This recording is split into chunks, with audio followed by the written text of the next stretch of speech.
So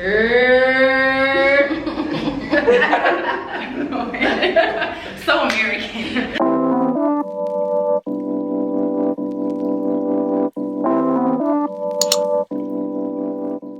Hey guys, it's Paige. Welcome back to my channel. Today I am joined by a few of my friends. You guys look so happy to be here. A few of my American friends in London. I'm so excited to have them join me today because we're going to be doing a really fun Q&A video. On Instagram, I asked you guys to send over some questions, like anything you ever want to know about an American studying in London, and you guys did not hold back. So let's get into it. We should start by introducing ourselves, I think. Hi, I'm Brianna. I go to London Metropolitan University. I'm studying digital media, a master's program, and I'm from Baltimore. And if you guys don't know me, I am Paige. I am studying at the University of Greenwich to get my master's in strategic marketing, and I am from Chicago. And I'm Leslie from Washington, D.C., Maryland. I am doing my master's in sports performance with a specialization in strength and conditioning at the University of East London. My name is Hope. I'm from Detroit. I'm getting my master's in filmmaking at the London Film School. Okay guys, so I think we should start with some like university focused questions because we all are here studying. So one of the questions we got is, do you suggest living on campus or renting out a private flat for the first year?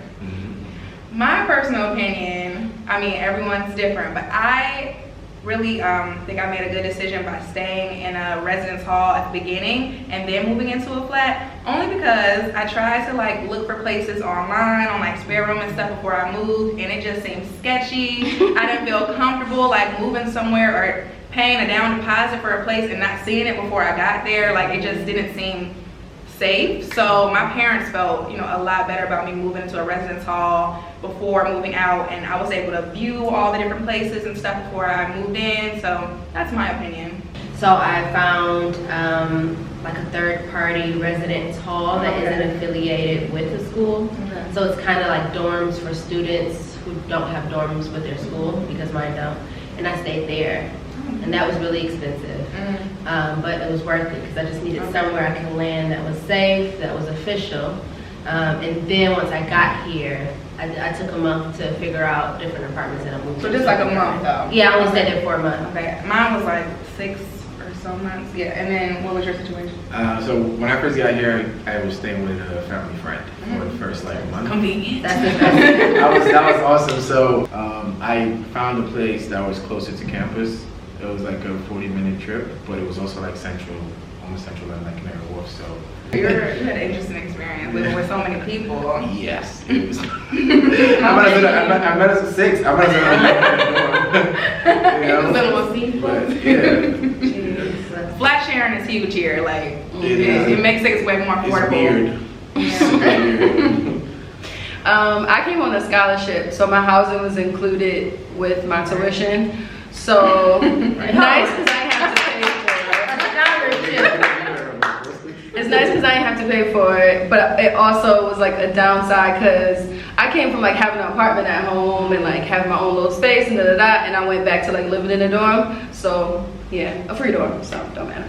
I know someone asked also like what scholarship opportunities are available for Americans, and I feel like you would be the best person to speak on that. Yeah, there's a few. So the one I'm on is directly through my university. So I just went to the London Met website, and every year they pick 4 American students specifically to come, and yeah, you get free housing, free tuition, and it's a possibility to get a stipend. But there's a bunch. The best website to start on is called Masters Portal. You can go on there, put that you want to come to school in London, choose your degree, and then it'll help you find like scholarships and the program on the same site. But a few other ones that I know of, the Rotary one is called Rotary International. Basically like Rotary clubs around the States sponsor people to come. I know 2 girls here on that. And I think the scholarships are more available for people who begin in September, because I've looked for scholarships. Yeah. I was a January starter and there was nothing for us. So yeah, for some reason. Yeah, keep that in mind. Another person asked about loans. Does anybody have loans? You can get loans from the States, but not like here. because you don't You actually get loans from home for yeah, you. you can get like a little sponsorship from home and then you pay. But Baby, I'm on financial aid. It's crazy. Okay, and I took out more than was necessary, but I did it so I can travel. So I use half of my loan money to travel the world. That's right. Do I regret it? No.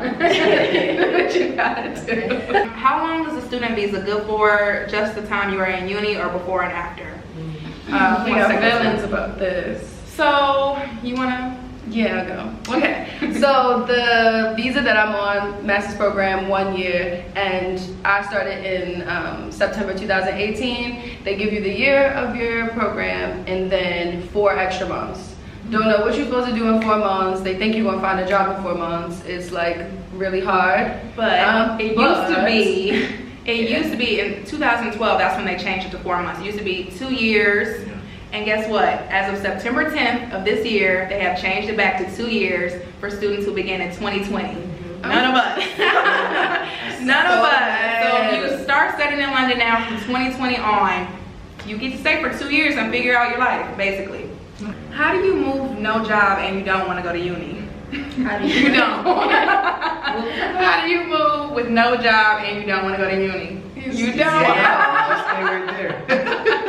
She just wants to just go vacation. Yeah, You know, the tourist backpacker. Come on vacation. No, yeah. Look into that. A long time ago. Yeah, look into that. You could get like a visitor's visa and stay for a short period of time, but you can't just come and live here forever with no job or no university because you need a sponsor. Do you like studying here better or do you prefer the education system in America? Definitely here. They're so helpful. Like I said, so nice.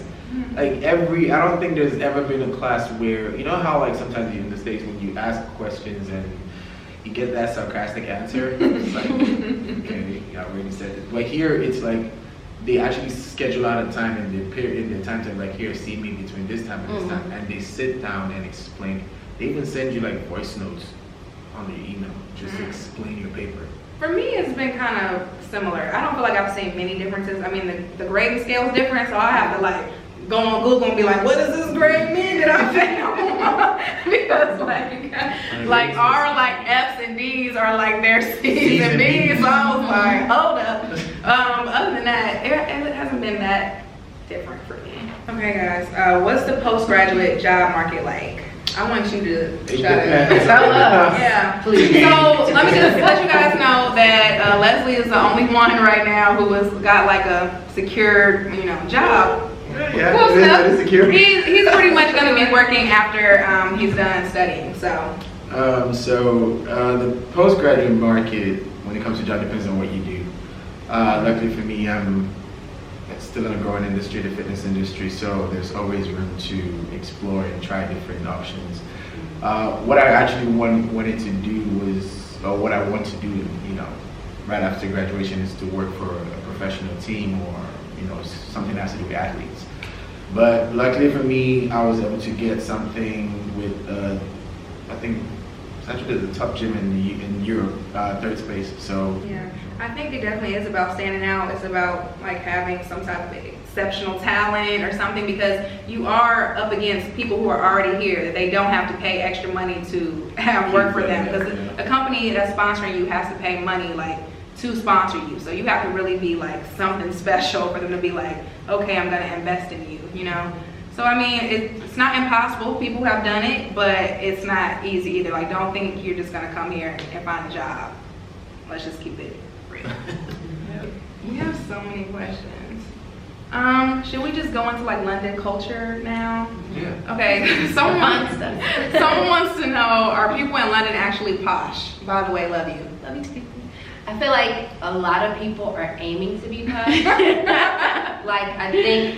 I feel like generally the culture is like, you can be different and be weird, but don't embarrass yourself. No one wants to embarrass themselves. And so everyone is like trying to very hardly be like prim and proper and together. Yeah. Even if you are a punk kid with crazy hair, they're not doing anything outrageous actively because it would be out of the custom. But nobody is walking around acting like the royals. Like, don't expect No. that. Like, There are it's not- places though. Yeah, I mean, it depends on where you go. But like, usually if you're walking down the street, people are like really just like cool, like And kicking it. and Yeah. kicking it. Yeah. You have rich people like riding the train right next to you, and you would Yeah. never even know. No, I think no. Don't expect people to be like, you know, Cheery, let's drink. No, that's not. Let's get some tea, Paige. Not in London, at least. I don't know about the rest of England. Probably. Like, there probably are some areas that are like that, but no. A lot of people want to know what our dating experiences have been like. So, who wants to start? Oh God, I'm not going first. I'll go. I don't date. Now. Okay. So for me, dating here has been like, ooh. Is it a good ooh or ooh? Both. But yeah. So I think the main difference between American men and British men is that, like, at home, if you you at the club, you with your friends. If a guy see you from like across the room and he wants to talk to you, he's probably going to approach you. He will approach you. Maybe aggressively, maybe not. It depends.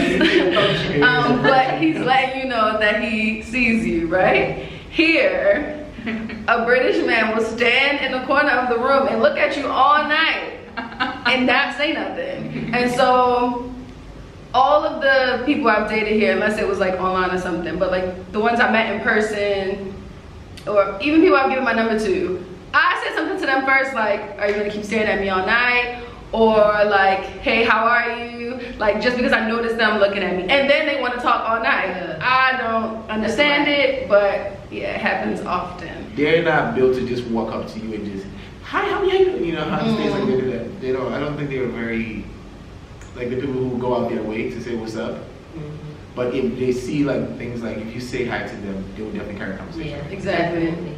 I've had an experience where I've gone out and the men were literally like vultures. It was like, I had never experienced that here before. I don't know if they were just having a night. I don't know if it was a full moon outside, but we were getting grabbed from all directions. So I don't know. It depends on the night, y'all. I don't know. Do you feel safer in Europe or America? Here for me. Yeah. Safer in Chicago with bullets just flying different ways every time you walk outside. Yeah. I mean, I guess it's the area too. Like, Yeah. I mean, DC, yeah, you still have crazy people. Same way you have crazy people here, but crazy people here don't walk around with guns. Right? That's the thing. There's That's no the guns main here. thing. I think that's what makes me automatically feel safer is that there's no guns. I worked at a bar in Dalston, it's in East London, and my manager told me that that strip, it's now like all hipsters and gentrified and stuff, but that strip used to be called Murder Mile, because it was like a lot of stabbings and stuff.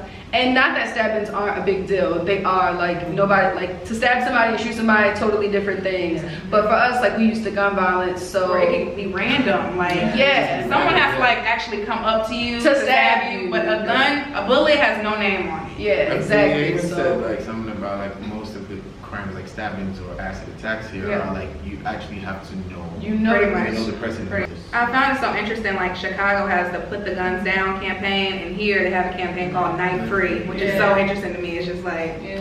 they're still trying to get people to, you know, not be violent. So it's crazy everywhere. Can I add something? Yeah. Another thing is, like, I know it kind of goes into race, but like at home, most of us drive. I'm sure all y'all do.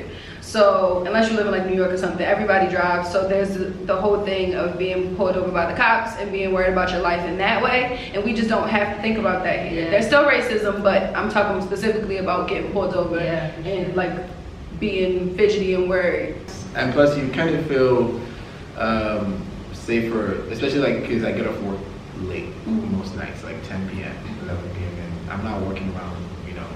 Yeah. And I probably should have my guard more up, but I just walk in and I'm like, walking in the middle of the street. But still, generally, like, I've just been raised to like be Yeah. extra aware of my surroundings. But walking home at 2 a.m. at night on the street, I don't feel that I sense just of don't danger feel the way I it. did in America. Yeah. Are you getting an accent? Like, do you say things?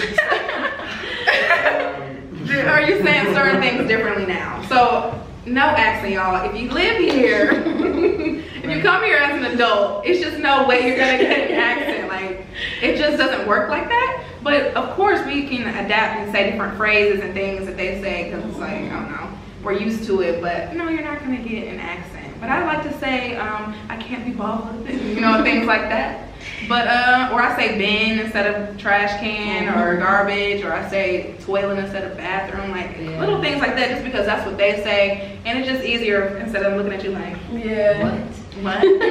I feel like sometimes I notice myself doing it.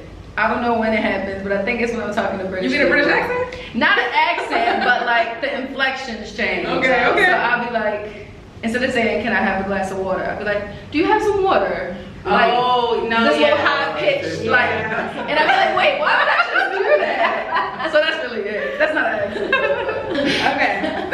Okay. Do Americans really think the food is bad here in the UK? No. Did your opinion change after moving here? It was nasty when I first got here. What? Nasty. Really? Like What do you mean? I lost 10 pounds because I didn't eat. And then I start finding better food. You know, their street food is nasty. Like the kebab stuff. If you have a good kebab place, like I used to have a really good kebab place right by my house. But generally, the chicken joints and all that, I didn't really care for. But once I found like different restaurants and places to go, it got better. I think the American food tastes good just because of what they put in it. It's just a lot it's of bad. pumpkin crap. Pump crap, but so when you have something that's different, it's like, this is bland or something. It tastes healthier. It tastes, after a while, you kind of eat it. It tastes definitely. Like, I love the food. I actually lost It weight. took me so long. I lost weight when I got Oh, here. And same. it wasn't from like not eating. It was just because I started eating healthy stuff. Yeah, and Walmart. it's more accessible.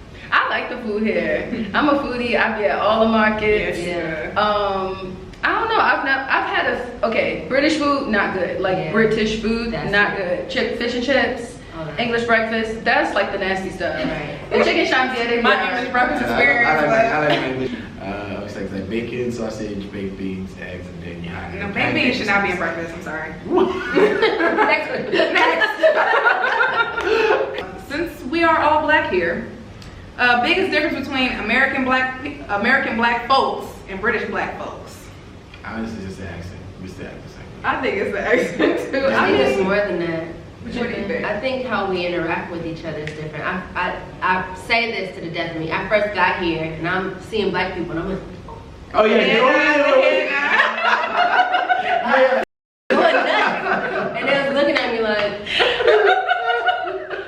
the immediate connectedness between someone because of the same culture and skin color is not. At home, all you gotta do is give them the head now. Like we all. Just like It's you and me and no more of us, and we instantly like, we kind of find each other. Even just like I'll walk past somebody, especially if they older black person, like they look like they could be my grandma age or something. I always smile, like it's just courtesy. And sometimes they smile back, but a lot of times I notice a lot of black people will put their head down when they walking past you here and look at their phone, and then you can see out the corner of your eye that like they put their head back up as soon as they walk past you, and I think that's very awkward.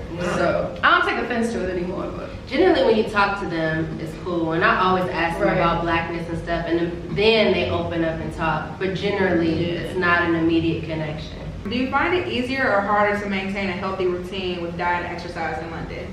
I mean, you're a fitness trainer. I struggle so hard, y'all. Like, I'm gonna be real, because when I was at home, I was on it. Like, if people invited me out to drink and stuff, I was just like, no, no, no. But I think it's because I'm in a new city and I get FOMO bad. It's like, I want to make new friends. I want to explore new places. Like, I can't turn down plans to go out to eat and drink and stuff like that. And I think that's the only reason, because I definitely gained like 7 to 8 pounds when I first got here. But now that I'm more settled and like I have like my friends, I'm like, no, I'll see you next week. Like, you know what I mean? Like, I gotta stick to these goals. When I first got here, it was just like, y'all say y'all lost weight. I did not. I wish I did not. Do you feel like you get treated better or worse as an American?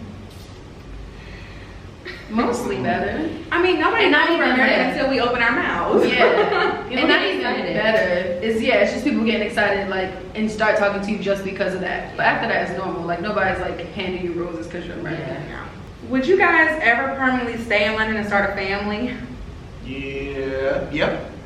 Yeah, if I can get a job first. Get a job first. Find me a dad. Or a man first. Maybe a man a job and then stay. But it's easier said than done. If I could be like bi-coastal, I would. I would like to live in two places. Like, yeah. Yeah. It would be so like Brianna got a little house here that she goes to New York. Like, I can't stay away from the States forever. Yeah, no. Like I want my kids to have like a Black American experience. That's what it's I so true. rich that I want them to have that. Yeah. And so I want to be here because I love it, but for the sake of my kids, I would want to be able I to go back totally and agree forth. with that. And I need my kids to be near their grandparents and they're never moving here. So, yeah, I gotta go back eventually. They would be pissed if I was trying to start a family here without them. How was the nightlife compared to America? The music's like Horrible. from 2016. 2016 top 40. Where was All that? night. What was that basement? We went to Ace Hotel's basement. Oh my god. And they were losing their shit. Like, you know what I mean? They were going They're like, shit. yeah, I love it. I think sometimes you already gotta be drunk. Yeah. And then when you go, you have to like come knowing that it might be like that and be ready to like not be mad about it. Cause sometimes I find myself standing there like mad, but then you see everybody else having fun, so Yeah. And sometimes they play a hit or two that you like miss. yeah, exactly. I also So, found like some clubs that play like UK grime hip hop. Mm, And when I run into that, then I'm like super excited because it's exposing me to something I like, but something I'm not used to. Yeah, I feel like when you go out here, you need to learn the DJs. Like I have DJs now that I know if they're DJing, we coming to your party because we trust you. Yeah, for sure. How did your families respond to y'all wanting to live and attend school abroad? I was so nervous to tell my parents because I was so nervous. I still remember like I had bullet points typed out that I was gonna present to my mother because I was still like living at home and stuff. So I went into my mom's room and I just like laid it all out. And I asked her, I was like, please don't say anything until I'm finished. So she just sat there and listened. And then after I was done, she was like, go for it. And I was like, you for real? And then we told my dad, they were like, just do it because I have been so stagnant in my job. Like I stayed there for 4 years, same salary as day one. Like I was not progressing at all and I just felt so stuck. And they were like, if this is the leap you feel like you need to take to move forward, then we support you 100%. There were so many ups to it. She was like, yeah, do it. Because if I had done my master's in the States, it would have cost me twice as much, taken me twice as long. But here it was half the price. Fair enough. That was a good selling point for me as well. Yeah. I was like, it's only 1 year and it's cheaper. And she's like, Like, okay, cool. do it. I think because I came back, like I studied abroad here 3 years ago. But at that point, my mom was pushing me to do it. We just like grew up very differently. My mom never thought about traveling to London and Paris, so she always was like living through me. She wanted me to do it. So I studied abroad. But then when I was like, I went to my dad's office and I was just like presenting to him too. And he was just looking at me the whole time. He was like, I mean, I don't know why you're saying this because I already know you decided to go. Right, I can't convince you otherwise. Yeah, they're excited for me, but they're not surprised anymore. Like tomorrow if I go back home and say I'm moving to wherever, they're like, okay. I feel like my parents would be like that.